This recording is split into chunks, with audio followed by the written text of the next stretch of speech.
Cenab-ı Hakk'ın sergilediği bu mahşerde güzellikleri temaşa ederek onu anla.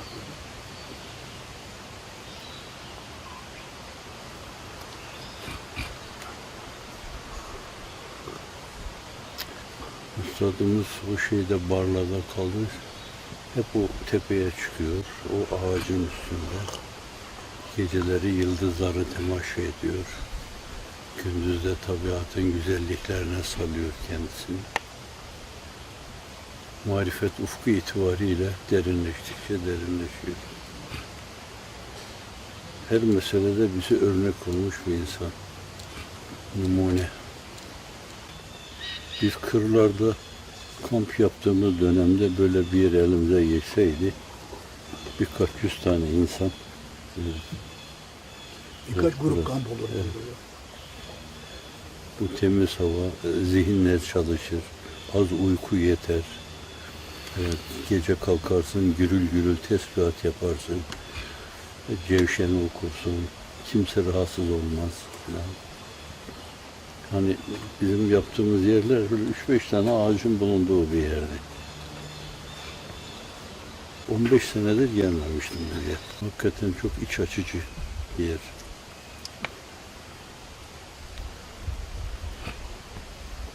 Üstadımızın ifade buyurduğu gibi dünyanın binlerce sene mesudane hayatı bir saatine cennetin. Cennetin de binlerce sene mesudane hayatı bir dakika rüyeti cemaline mukabil gelmez. İnsan şöyle böyle o mülahazalarla bence irtibatlanmalı. Hep Allah'ın rüyeteke, rıdvaneke, halisel aşk ve iştiyak ile likaike demeli. Onu hecelemeli. Ama işin neresine kadar gideriz, yolu nereye kadar teperiz, Allah bilir onu. Fakat oraya ulaşmak için yolda olmak lazım. Meselenin duraganlığa tahammülü yok. Cenab-ı Hak kendisine müteveccih olanları yolda yüzüstü bırakmamıştır. Fakat bu samimiyetle mefsuden mütenasip, doğru orantılıdır. Bu üstadımız yani işte bu 25 sene diyor esasen. Çünkü 25'te esas Şehit Said hadisesiyle derdest ediyorlar, bormaya sürüyorlar.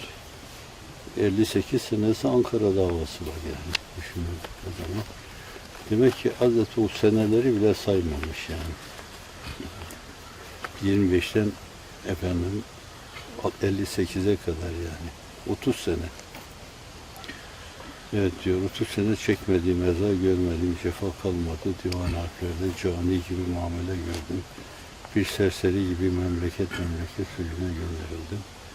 21 defa zehirlemişler. Ben çocukluğumdan nurlarla alakadar olduğumda 19 defa derlerdi.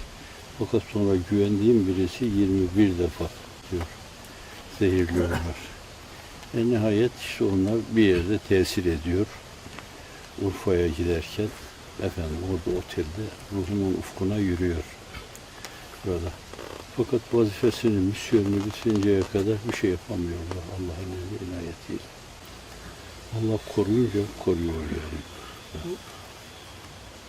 Talebeleri de öyle. Yani hapse girmişler, etmişler ama fakat cennet ucuz değil. Es-sabr inde sadmetil ula buyuruyor Efendimiz. Sabır ilk hadisenin şok tesiri, şoku yaşandığı zaman. Şimdi bu esnada işte imdada koşmak lazım, teselli etmek lazım. Endişe etmeyin esasen. Bir zorluktan sonra bir kolaylık vardır mutlaka. Evet, her kolaylık bu levhalarda da var.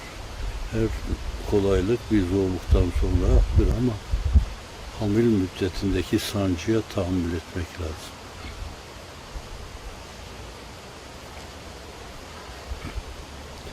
Evet, öyledir yani. Şimdi Cenab-ı Hak belli bir dönemde düşünün. Çok küçük şeylere katlandık yani azıcık. Bir gün geldi Türkiye Anadolu'da bir sürü üniversite oldu, bir sürü okul oldu. Binlerce insan kazanıldı. Şimdi de böyle karamsarlıkla ele almamak lazım. Dünyanın dört bir yanına dağılmış. evrensel bir dava Türkiye darlığı içinde bir şey ifade etmezdi zaten. Evet, evet. Bütün dünyada esasen inşallah fıkır fıkır her yerde bunlar mevcudiyetlerini gösterecekler, yapacaklar. Bir Efendimiz de benim adım güneşin doğup battığı her yere gidecektir buyuruyor.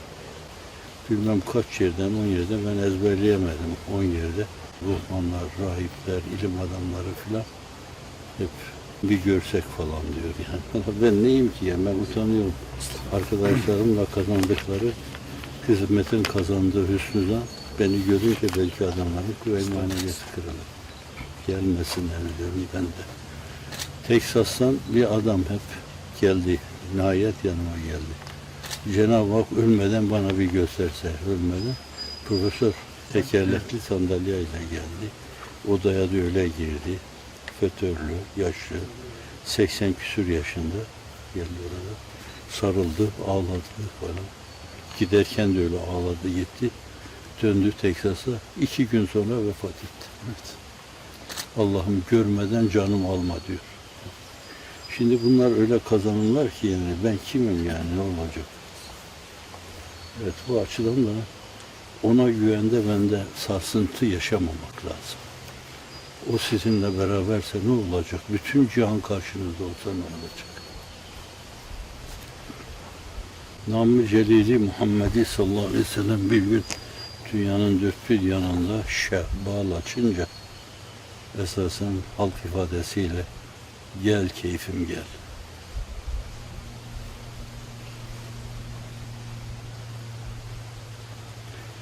Yahya Kemal o özentiyle eski şiirin gölgesinde ezan şiirinde onu der. Sultan Selim evveli rahmetmeyi fecel fethetmeliydi alemi şanı Muhammedi. Gök nura gark olur nice 100.000 minareden şehbal açınca ruhu revani Muhammedi. Ervah cümleten görür Allahu Ekber'i akseyleyince arşa lisan-ı Muhammed. Sonra da annesine bir armağan, Üsküp'te rahmi madere olsun bu nev gazel bir töhfe-i bedi-u beyan-ı Muhammed sallallahu aleyhi ve sellem. Bulunduğumuz yerde başkalarını rahatsız etmemek, o da bir esas. Üstadımızın o sözünü de yani belki şimdi daha iyi anlıyoruz. Bu tesbihat esasen meskun yerlerde hafif olması lazım.